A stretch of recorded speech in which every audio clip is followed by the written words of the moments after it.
Sir இதே மாதிரியான SIR Congress ஆட்சியிலுமே இருந்திருக்கு சார்.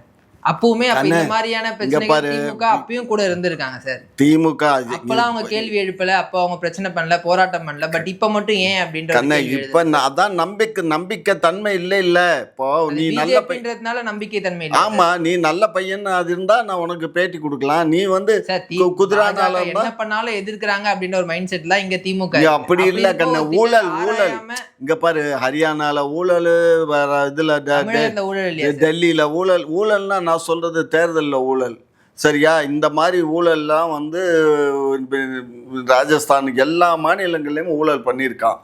இதெல்லாம் வந்து நம்ம எடுத்து நீதிமன்றத்தில் கொண்டு கொடுத்த பின்னாடியும் நம்ம வந்து அதெல்லாம் பார்க்குறோம், புரியுதா? அதனால் நீ கண்ண இப்போ இது எடுக்கிறது வந்து நல்லதா கெட்டதான்னா நல்லது, நான் இல்லைன்னு சொல்லலை. அதே வேளையில் நீ எடுத்துகிட்டு போகிற லிஸ்ட்டை பூராத்தையும் செக் பண்ணி எல்லாத்தையும் ஏற்றணும். ஏற்றி விடுவிட்டு போனதெல்லாம் வந்து மறுபடியும் அப்ளிகேஷனை வாங்கி அதை ஒரு டைம் செக்கப் கொடுக்கணும். இப்போ இதுவே இந்த அப்ளிகேஷன் வாங்குறதுக்கு ஒரு 30 days டைம் கொடு. அதுக்கப்புறம் நீ ஏற்றுறதுக்கே உனக்கு 1 மாதம் ஆகிரும்.